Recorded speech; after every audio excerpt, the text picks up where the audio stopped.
The small-town diner was alive with the chatter of families, the clinking of silverware, and the hum of the jukebox in the corner that played an old country tune. The neon sign outside flickered faintly, throwing red and blue hues across the glass windows, while inside, the air smelled of fresh coffee and grilled burgers. In one of the back booths sat Lily, a 14-year-old girl with a soft smile and kind eyes that often made strangers pause. Her mother sat across from her, speaking gently, making her laugh between sips of milkshake. For Lily, these rare dinners out were moments of happiness, a break from the hospital visits and the endless physical therapy sessions that filled her young life. Lily's legs had never been strong. A condition she was born with forced her to rely on crutches to move around, each step taken with careful effort. But what she lacked in strength, she carried tenfold in courage. She was used to the stares. People didn't mean harm most of the time, but their eyes lingered, curious, pitying, sometimes judgmental. She had learned to live with it, though deep down, the weight of being different was always there. At a booth just a few tables away, a group of young men had gathered. They were loud, dressed in baseball caps turned backward, their laughter sharp and careless as they teased each other over plates of fries and soda refills.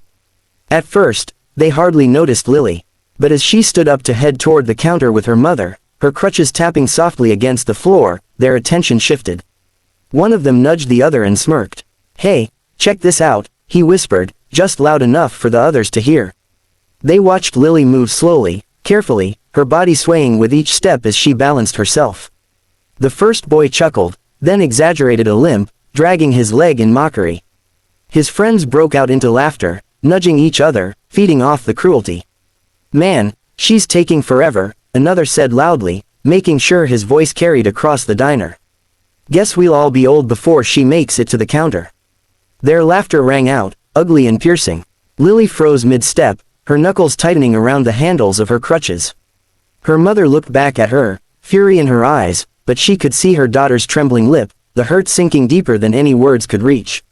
The boys didn't stop. One of them got up from his booth, limped dramatically across the aisle with an exaggerated groan, and said, "Oh no, look at me, I can't walk right." His friends howled, slapping the table, almost choking on their sodas. The other diners grew tense. A family with 2 children quickly ushered them to focus on their food. An older couple glanced in Lily's direction with sympathy but said nothing. Even the waitress at the counter shifted uncomfortably, biting her lip as though debating whether to intervene. But no one spoke. The laughter went on. Lily lowered her head, her face burning. She had always tried to be strong, to ignore the stares and whispers, but tonight the cruelty cut deeper. Tears welled in her eyes as she turned back toward the booth, wanting only to sit down, to disappear from the spotlight of mockery. Her mother reached for her arm, her own eyes glistening with pain and anger, but her voice wavered. One of the boys leaned back in his seat, smirking. "Bet she wishes she was normal, huh?" he said, his words dripping with venom. The sound hit Lily like a knife. She blinked hard, fighting the tears, refusing to let them see her break, but her shoulders trembled. Around them, silence stretched. The laughter was cruel, but the silence of everyone else was worse, heavy with complicity. No one dared to confront the boys, and in that silence, Lily felt more alone than ever. Then, just as the laughter reached its cruelest point, the diner door creaked open. A sharp jingle of the bell above it rang out, cutting through the noise. A gust of cold night air swept inside, carrying with it the faint roar of a motorcycle fading into the distance. Everyone turned their heads, and for a brief moment, the cruel boys fell silent, their smirks faltering. Through the door stepped a man unlike anyone else in the room. Broad-shouldered, towering, his leather vest heavy with patches, the back of it stitched with a bold insignia that made even the rowdy boys stiffen. Tattoos snaked down his muscular arms, scars etched across his skin like stories untold. His boots thudded heavily against the floor as he walked in, scanning the diner with eyes sharp and unforgiving.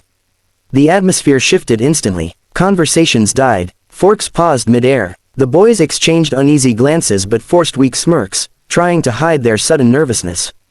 But Lily, standing frozen in the aisle with her crutches, felt something different.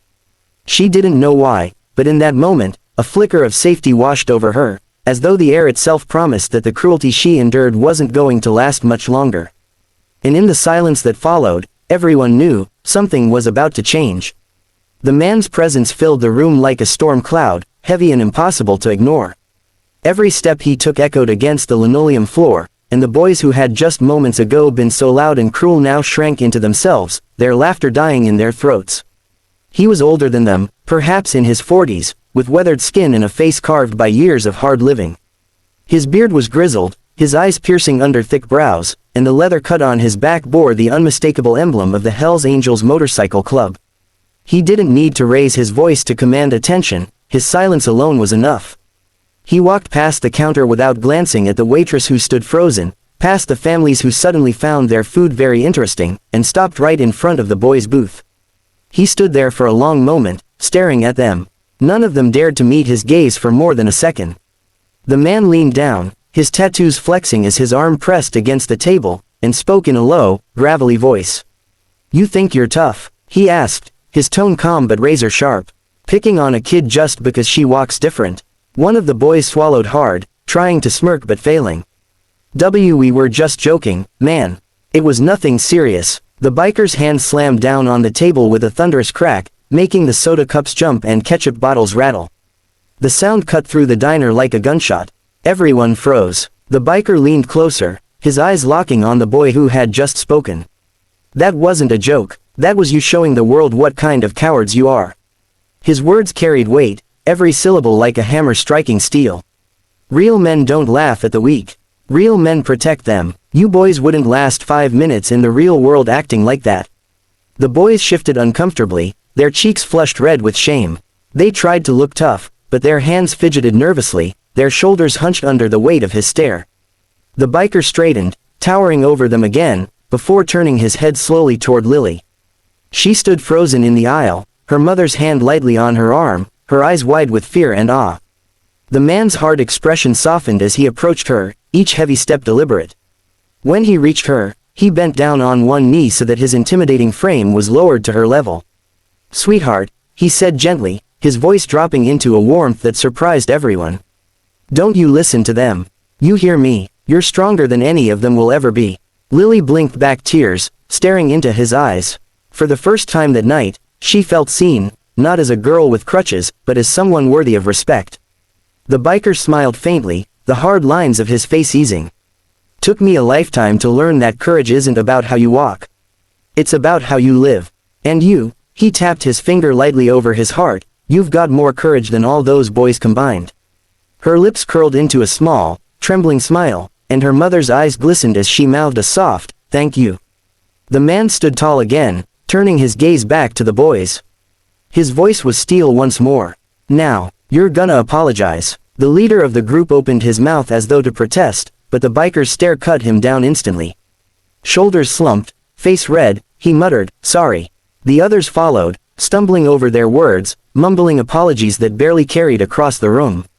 But it was enough. The biker nodded slowly, then pointed to the door. "Get out, and think long and hard before you decide to act like little punks again." They scrambled out of the booth, nearly tripping over each other in their rush to leave.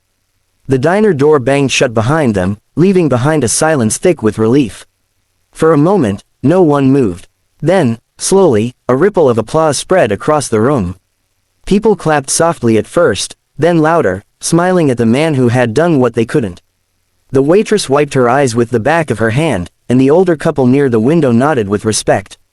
The biker waved a hand dismissively as if it were nothing. He strode back to the counter, sat heavily on a stool, and said simply, "Coffee." His voice carried no pride, no desire for thanks, just a man continuing his evening after doing what felt right. But for Lily, that moment was everything.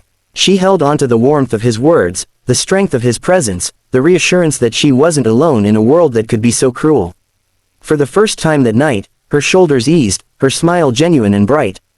As she sat back at her booth, sipping her milkshake with her mother, she kept glancing at the man at the counter.